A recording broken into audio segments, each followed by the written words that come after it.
सर्वप्रथम सर्वांना श्री स्वामी समर्थ. स्वामी महाराजांच्या कृपेने तुमच्या सर्व चांगल्या इच्छा पूर्ण होत ही स्वामींचरणी प्रार्थना करते आणि आजच्या व्हिडिओला सुरुवात करते. तर लवकरच दिवाळी आलेली आहे. 28 ऑक्टोबर रोजी वसुबारस दिवाळीचा पहिला दिवा आपल्या प्रत्येकाच्या घरी लागणार आहे. तर 29 ऑक्टोबरला धनत्रयोदशी, 31 ऑक्टोबरला नरक चतुर्दशी आणि 1 नोव्हेंबरला लक्ष्मीपूजन आलेलं आहे. वर्षातली सर्वात मोठी अमावस्या आणि वर्षातलं सर्वात मोठं लक्ष्मीपूजन. तर दिवाळीत लक्ष्मीपूजनासाठी आपण जी झाडू केरसुनी आणतो ती कधी आणावा, केरसुनी कुंचा काय योग्य, पारंपरिक वास्तुशास्त्रानुसार लक्ष्मीपूजनात सर्वात महत्त्वाचं काय, म्हणजे झाडू महत्त्वाचा की केरसुनी की कुंचा. म्हणजे केरसुनी म्हणजेच झाडू आणि कुंचा हा लांब वेगळा असतो. तर काय महत्त्वाचं पारंपरिकदृष्ट्या पाहिलं तर कोणत्या गोष्टीची वस्तूची आपण पूजा करायची या दिवशी. त्याचबरोबर लक्ष्मीपूजना दिवशी झाडूला म्हणजे केरसुनीला काय म्हणायचं आहे आपल्याला संपूर्ण माहिती अगदी थोडक्यात जाणून घेणार आहोत. म्हणून चॅनलवर तुम्ही नवीन असाल तर कृपया आपल्या चॅनलला नक्की सबस्क्राईब करा आणि कमेंटमध्ये जय माता लक्ष्मी नाहीतर तुमच्या कुलस्वामिनीचं नाव लिहायला विसरू नका, नाहीतर लिहा श्री स्वामी समर्थ. आणि हा व्हिडिओ नक्की सर्वांना शेअर करा. तर दिवाळी लवकरच आलेली आहे, अगदी तोंडावर दिवाळी आलेली आहे.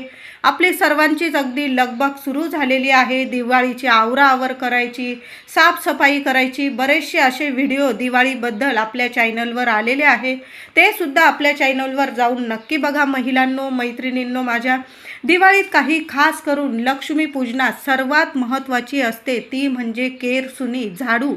तर लक्ष्मीपूजनात या शुभ दिवशी केरसुनी लक्ष्मीला आपण केरसुनी झाडू अजिबात म्हणायचं नाही. या दिवशी म्हणजे लक्ष्मीपूजनाचा जो झाडू आणतो आपण त्या झाडूला लक्ष्मीपूजना दिवशीच नाही तर वसुबारसेपासून अगदी आपली तुळशी विवाह समाप्तीपर्यंत या झाडूला झाडू असे संबोधू नका, म्हणजे झाडू म्हणून नाव बोलू नका. तर या झाडूला आपण प्रत्यक्ष लक्ष्मी स्वरूप आपण लक्ष्मीपूजनाच्या दिवशी पूजत असतो. म्हणून या झाडूला आपण लक्ष्मी असं म्हणायचं आहे या दिवसापासूनच. म्हणजे वसुबारसेपासून अगदी तुळशी विवाह होस्तोर तरी झाडूला केरसुनी झाडू असं बोलायचं नाही आपण. तर आपल्या घरातली लक्ष्मी आहे, अलक्ष्मी दूर करण्यासाठी ही झाडू खूप महत्त्वाची असते. आणि ह्या झाडूचाच खूप सगळ्यात मोठा मान असेल लक्ष्मीपूजनात धनत्रयोदशीच्या दिवशी. तर हा झाडू म्हणजेच लक्ष्मी, म्हणून लक्ष्मी बोलायचं आहे. महिला असो, पुरुष दादा असो, कुणी पण या लक्ष्मीपूजनाच्या दिवशी तरी हा नियम अवश्य पाळा. महिलांनो, झाडू आण ग पूजनात ठेवायचा आहे असं सुद्धा बोलू नका. लक्ष्मी आण ग पूजनात ठेवायची आहे, पूजन करायचं आहे असं बोलायचं आहे. तर या दिवशी आपल्याला लक्ष्मीपूजनाच्या दिवशी तरी झाडूला केरसुनी झाडू असं अजिबात बोलायचं नाही, कुंचा पण बोलायचं नाही. तर लक्ष्मी असं बोलायचं आहे. घरातून अलक्ष्मी, दारिद्र्य, गरिबी, घाण सर्व काही काढते. म्हणून दिवाळीत लक्ष्मीपूजनात केरसुनी झाडूला खूप महत्त्व आहे, म्हणजे लक्ष्मीला खूप महत्त्व आहे. लक्ष्मीपूजनात कुंच्यापेक्षा केरसुनीला जास्त महत्त्व आहे. तुम्ही छोटी आणा, मोठी आणा, केरसुनी जरूर आणायची आहे. तुम्ही अंगण झाडत असाल जुन्या केरसुनीने किंवा तुम्ही देवघराला साफ करायला जो छोटासा झाडू म्हणजेच केरसुनी वापरत असाल तर तुम्ही छोटी आणू शकतात किंवा मोठीसुद्धा आणू शकतात. आता बघा, मी केरसुनी पण आणते आणि आपण जो रोजचा झाडू मारतो घराला तर त्यासाठी मी कुंचा वापरत असते. तर मी वर्षातून 1-2 वेळा तरी 2 वेळा तर आपण 6 महिन्यातून तर कुंचा आपण चांगल्या क्वालिटीचा घेतो. म्हणून आपल्याला 4-6 महिने एक कुंचा झाडू जातच असतो. तर मी लक्ष्मीपूजनाला आवर्जून वर्षातून एकदाच मी केरसुनी घेत असते आणि कुंचा जो असतो तो मी 2-3 वेळा घेत असते. वर्षातून 2 वेळा तरी किमान. चांगल्या क्वालिटीचा घेतला तर किमान 6 महिने तरी आपल्याला कुंचा चांगला जातो. आणि जी केरसुनी घेते ना मी ती लहानशी घेते. आता काही ठिकाणी मोठमोठे अंगण असतात बायकांच्या इथं, तर म्हणजे काही घरांमध्ये गावाला वगैरे मोठमोठे अंगण असतात मातीचे, शेणाने सारवायचे. तिथं जो झाडू असतो तो केरसुनी तुम्ही मोठी घेतली तरीही चालेल. आपण इथं फ्लॅटमध्ये राहतो, मुंबई, नाशिक, पुणे, मुंबई, तर आपण छोटासा केरसुनी छोटीशी झाडू घेतली, आपण देवघर साफ करू शकतो. अशा पद्धतीचं तुम्ही केरसुनी घेतली आणि एक कुंचा घेतला तरीही चालेल. म्हणून तुम्हाला एक कुंचासुद्धा आणायचा आहे आणि आठवणीने लक्ष्मी म्हणजे एक केरसुनीसुद्धा आणायची आहे. कळालं असेल माझ्या सर्व मैत्रिणींना. कुंचासुद्धा महत्त्वाचा आहे आणि केरसुनी, झाडू, लक्ष्मी ही तर फार महत्त्वाची आहे. एक वेळेस तुम्ही कुंच्याची या दिवशी नाही पूजा केली तरी चालेल, पण मी म्हणेल नक्की करा. पण जो आपण पाटावर झाडू मांडतो लक्ष्मी स्वरूप, तो झाडू, ती केरसुनी आपल्याला घरात आणायचीच आहे. दिवाळीत झाडू, केरसुनी तर आता कोणत्या दिवशी आणावा, केव्हा आणावा याला सुद्धा खूप महत्त्व आहे. तर दिवाळीच्या धनत्रयोदशीच्या दिवशीच आपल्याला केरसुनी म्हणजेच आपली लक्ष्मी आपल्याला घरी घेऊन यायची आहे. महिलांनो, तुम्ही वसुबारसेला आणत असाल तर यावर्षी धनत्रयोदशीला केरसुनी घरी आणायची आहे. खूप महत्त्वाचं आहे. आणि त्याबरोबर झाडू, केरसुनी एकटं घरी घेऊन येऊ नका. त्याबरोबर 10-20 रुपयाचे धनेसुद्धा, केरसुनीबरोबर धनेसुद्धा या दिवशी पूजनात घेऊन यायचे आहे. अनमोल गोष्टी आहे या दोन गोष्टी. सोन्या नाण्या हिऱ्यापेक्षा चांदी सोनं, म्हणजे जेवढं लोक घेतात चांदी सोनं, आता ज्याला परवडतं ते चांदी सोनं हिरे मोती या अनमोल गोष्टी घेतातच. पण सर्वसामान्य लोक असतील त्यांनी झाडू आणि धने या दोन महत्त्वाच्या अनमोल गोष्टी आहे. म्हणून केरसुनी घेताना ती केरसुनी आणि त्याबरोबर थोडेसे धने अवश्य घेऊन यायचं आहे. तर आता धनत्रयोदशीलाच आपल्याला झाडू घरी घेऊन यायचा आहे. तुम्हाला कळालं असेल महिलांनो, माझ्या सर्व मैत्रिणी असतील तर झाडू घेताना, केरसुनी घेताना आपल्याला धनत्रयोदशीच्या दिवशी सकाळी, दुपारी आणि संध्याकाळच्या आतच आपल्या घरात झाडू, केरसुनी आणायची आहे. अगदी दिवे लागायच्या वेळेत झाडू खरेदी करू नका. ऐन संध्याकाळी, रात्री कधीच घराबाहेरून झाडू घरात आणू नये. तुम्ही दुपारी 5-6 वाजेच्या आत जरी आणला, लवकर खरेदीला जा आणि लवकर खरेदी करून आणायचं आहे. आणि धनत्रयोदशीच्या दिवशी आपल्या घरात झाडूबरोबर आणलेले धने आपल्याला पूजनात ठेवायचे आहे. तर धनत्रयोदशीच्या दिवशी सुद्धा आपल्याला या केरसुनीची, झाडूची पूजा करायची आहे.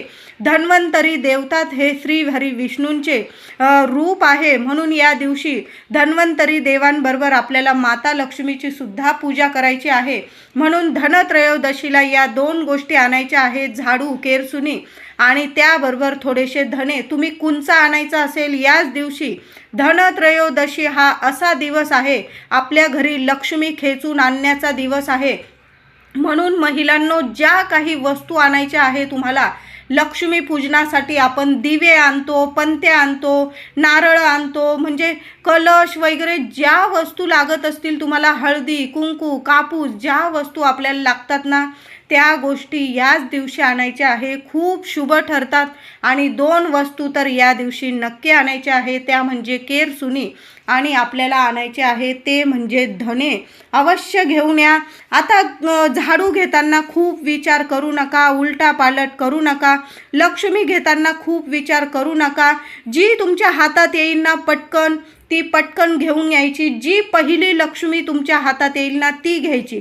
उलटपालट करू नका. घेतानाच विचार करा की ही घेऊ का ती घेऊ, आधीच विचार करा. जी हातात येईल ना मग तीच घरी घेऊन यायची आहे. अशी एक घेतली, पुन्हा ती बघितली आणि दुसरी घेतली, असं करू नका. जी लक्ष्मी आपल्या घरात पहिली यायची असेल ना तीच हातात घेतली की तिचे पैसे द्या. तोलमोल करू नका त्या दिवशी. धनत्रयोदशीच्या दिवशी ज्या दादाकडून, ताईकडून तुम्ही केरसुनी, झाडू घेणार, तोलमोल करू नका. तिला जेवढे 20 रुपये, 30 रुपये, 50 रुपये जे सांगेल ना तुम्ही देऊन द्या आणि लक्ष्मीची तोलमोल न करता घरी आणायचं आहे. 4ही हातांनी तुम्हाला लक्ष्मी भरभरून देईल. इतकं देईल की तुम्हाला सांभाळता येणार नाही. महिलांनो, तोलमोल करू नका.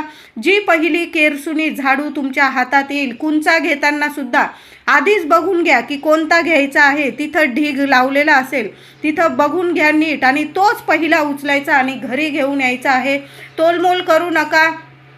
ते लोकसुद्धा 5-10 रुपये कमवण्यासाठीच आपण बसलेले असतात, आपल्याला झाडू वगैरे विकण्यासाठी. आणि तो दिवस त्यांच्यासाठी खूप मोलाचा असतो. लक्ष्मीपूजनाचे हे दिवस झाडू विक्रेत्यांसाठी खूप मोलाचे असतात.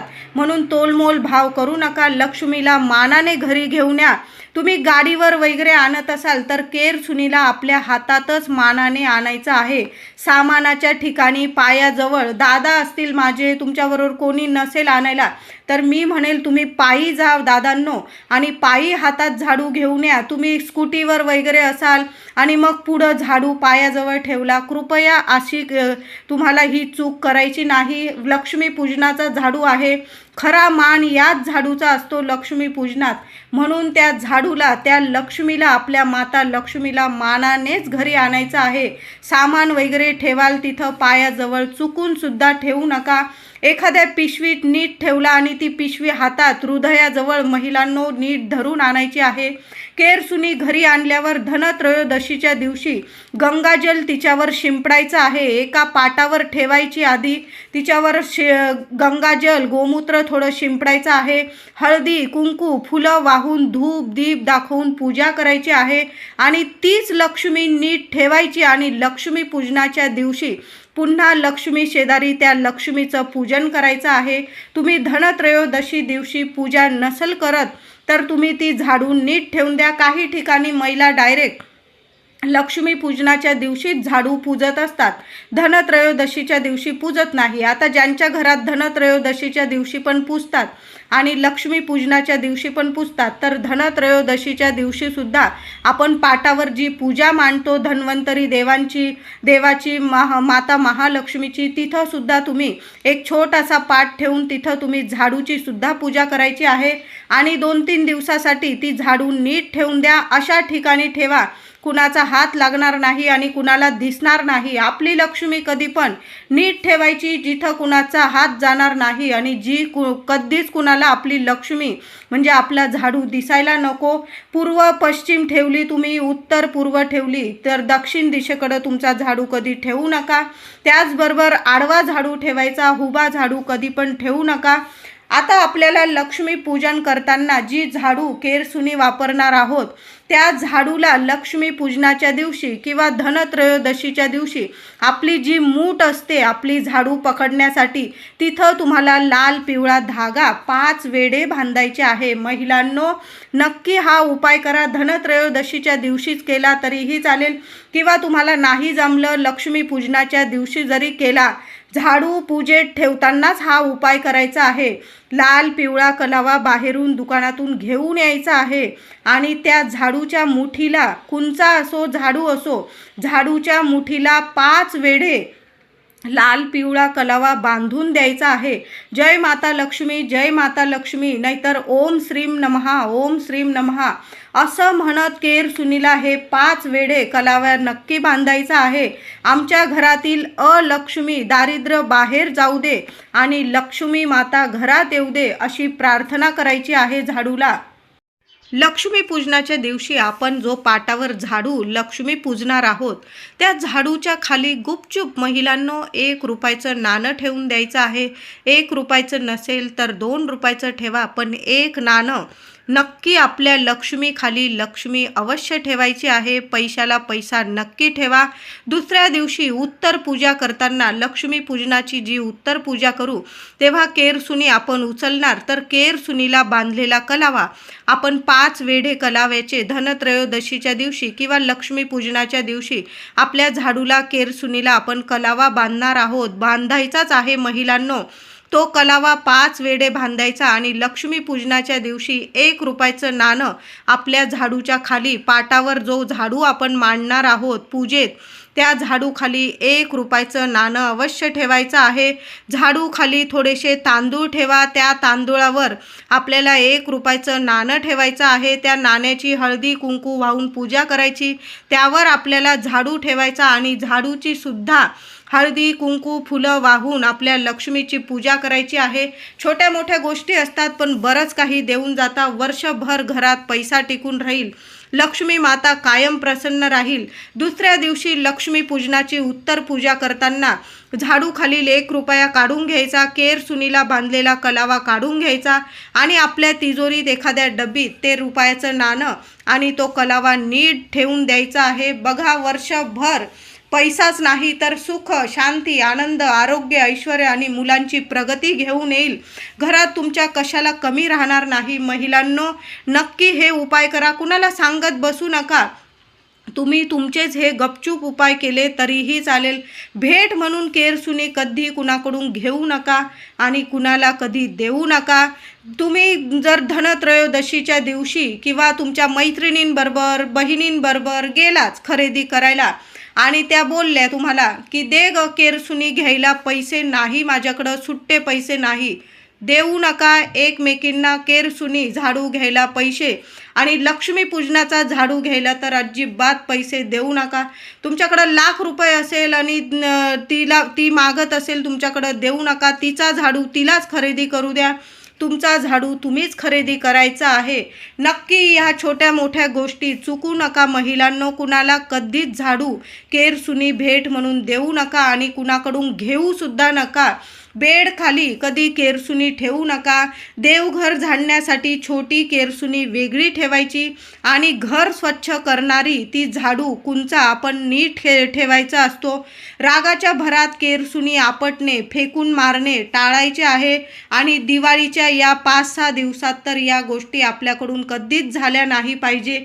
आपल्या लेकरा बाळांवर कधीच झाडू उगारू नका महिलांनो.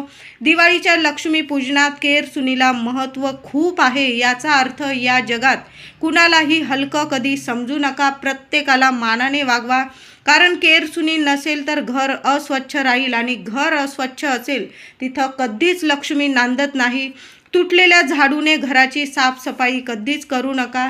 झाडू कधी उलटा ठेवू नका. दरवाजाच्या मागे किंवा एखादी नीट जागा, आपल्या घरात आपल्याला जशी जागा असते तशी झाडूला सुद्धा तिची एक जागा नीट ठरवून द्या. पूर्व, पश्चिम, उत्तर अशी जागा ठरवून द्यायचं आहे. नीट जागा ठरवा आणि त्या झाडूला तिथंच ठेवायचं आहे. ओलावा असेल अशा ठिकाणी, पाणी ओलावा अशा ठिकाणी ठेवू नका. चांगली स्वच्छ जागा बघून आपली झाडू कधी पण ठेवायची आहे. कुणाच्या दृष्टीस पडणार नाही अशा जागी ठेवायचा आहे. आपला झाडू, आपली लक्ष्मी गुपचूप ठेवा, कोणालाच दिसणार नाही अशी ठेवायची. त्यामुळे घरात तुम्ही जर असा झाडू कुणाला पण दिसण्यासारखा ठेवला त्यामुळे घरात वादविवाद होतात, कधीच लक्ष्मी टिकत नाही. म्हणून या गोष्टी नक्की पाळत जा महिलांनो. घरातील झाडू मारण्याची उत्तम वेळ सकाळची असते किंवा संध्याकाळ होण्यापूर्वीच असते. म्हणजे एक तर सकाळी, काही महिला 2 वेळा झाडू मारतात. आपण 2 वेळा, एक तर सकाळी आंघोळीनंतर मारायचा किंवा संध्याकाळी 5 वाजेच्या आत आपल्या घरात झाडू मारायचा आहे. झाडताना मौल्यवान वस्तू, अन्न, पाणी झाडूने कधीच झाडू नका. त्या उचलून घ्या किंवा पुसून घ्यायचं आहे. प्रत्येक दिवाळीत धनत्रयोदशीला एक नवीन केरसुनी अवश्य खरेदी करावी अशी आपली जुनी प्रथा आहे. तिची हळदी कुंकू फुलं वाहून पूजा करायची. प्रत्येक दिवाळीला तुमच्याकडं भरपूर झाडू असतील आणि तुम्ही म्हणाल ह्या वर्षी नाही घेत, असं करू नका. दरवर्षी एक लहानसा झाडू का होईना नक्की खरेदी करा महिलांनो. आणि नवीन झाडूची आपल्या लक्ष्मी पूजनात पूजा करायची आहे. तुम्हाला घरात सुख, शांती, सौभाग्य लाभणार आहे. तुम्हाला लक्ष्मी माता कायम तुमच्यावर प्रसन्न राहील. तर तुम्हाला कळालंच असेल लक्ष्मी पूजनाचा झाडू केव्हा आणायचा, कसा आणायचा, उपाय काय करायचे. आपल्या घरात सुख, शांती, लक्ष्मी स्थिर राहावी